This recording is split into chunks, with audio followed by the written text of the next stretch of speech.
Tripura motor শ্রমিক ইউনিয়নের ত্রয়োদশ রাজ্য তথা রাজ্যের সভাপতি কমরেড মনোনয়ন কমিটিতে থাকার জন্য কমরেড নিখিল কর, কমরেড অনুপ দাস অর্জিত অধিকার উন্নতি দিচ্ছি না, রুগ্ন অবস্থায় চলে যাচ্ছে। এবং মূলত যেমন এখান থেকে একটা গাড়ি যদি দিল্লিতে যায় বা পাঞ্জাবে যায় বা কাশ্মীরে যায়, তাকে কয়েকশো জায়গাতে থামিয়ে টুল ট্যাক্সের নামে বিরাট তোলাবাজি হয়। তারপরে আছে কিছুক্ষণ পরে পরে গেলেই এই কাগজ সেই কাগজ দেখাতে হয়। ঠিক আছে, দেখুক, আপত্তি নেই, পুলিশ তো সেটা চেক করবি।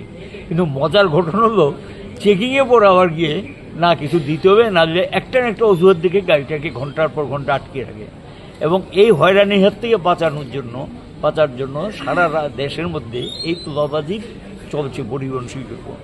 একদিক দিয়ে টুল ট্যাক্সের নামে, একদিক দিয়ে হলো চেক আপের নামে, সব মিলিয়ে গোটা ব্যবস্থাটাকে দুর্বল করে দিয়েছেন। এর সঙ্গে যুক্ত 10 কোটি শ্রমিক, এবং সেখানে গিয়ে এটা নাভিশ্বাস উঠে গেছে। আমাদের রাজ্য পরোক্ষ প্রত্যক্ষভাবে 3.5 লক্ষ মতো আছে যারা পরিবহনের সঙ্গে যুক্ত।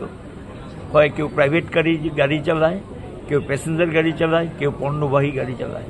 এবং এখানেও দেখা যায় পরিবহন শিল্পের এই দুরবস্থা। যেমন ধরুন, একটা শিক্ষিত বেকার যুবক কাজ পায় না, সে একটা ই রিক্সা কিনছে, সে একটা অটো কিনছে, বা ছোট্ট একটা গাড়ি কিনে সে জীবিকা নির্বাহ করার চেষ্টা করছে। এদের উপর যেভাবে নির্যাতন হয় এবং তাদের প্রতি ব্যবহার আচরণ অমানবিক, এবং তারা যে মানুষ, তারা তো কারো মাথায় বাড়ি দেখে না, পরিশ্রম করে খায়, এই স্বীকৃতি পর্যন্ত পায় না। এবং আমাদের রাজ্যে তাদের মিনিমাম ওয়েজটা পায় না ঠিক মতো, এবং এখানে কথায় কথায় ছাঁটাই হয়, প্রতিবাদ করা যায় না। আর মোটর স্ট্যান্ডগুলোতে কল্পনার অতীত। বামফ্রন্ট সরকারের সময় আমরা সোসাইটি করে দিয়েছিলাম, মালিক, সমস্ত ট্রেড ইউনিয়নগুলো প্রতিনিধি, মালিকের প্রতিনিধি আর সরকার, এই ছিল গিয়ে সোসাইটিগুলো। এখানে প্রচুর অর্থ থাকতো, মোটর স্ট্যান্ডগুলো ডেভেলপ তারা করেছেন। আর এখন এই সোসাইটি এগুলো শেষ, সমস্ত ধ্বংস করে দিয়ে আগের টাকা পয়সা আত্মসাৎ করে গোটা মোটর স্ট্যান্ডগুলোতে তোলাবাজি চলছে। এগুলির প্রতিবাদ করতে গেলে তারা আক্রান্ত হয়, রক্তাক্ত হয়। প্রায়শই দেখবেন মোটর স্ট্যান্ডগুলোতে সেই সংঘর্ষের ঘটনা ঘটছে। মূলত এগুলি কিন্তু তোলাবাজিকে কেন্দ্র করে, এবং এটা চলছে শাসক দলের যে সংগঠন, তাদের মধ্যে এই তোলাবাজিটা চলছে। বিজেপি দলের যে শাসক দলের যে সংগঠন, এটা চলছে।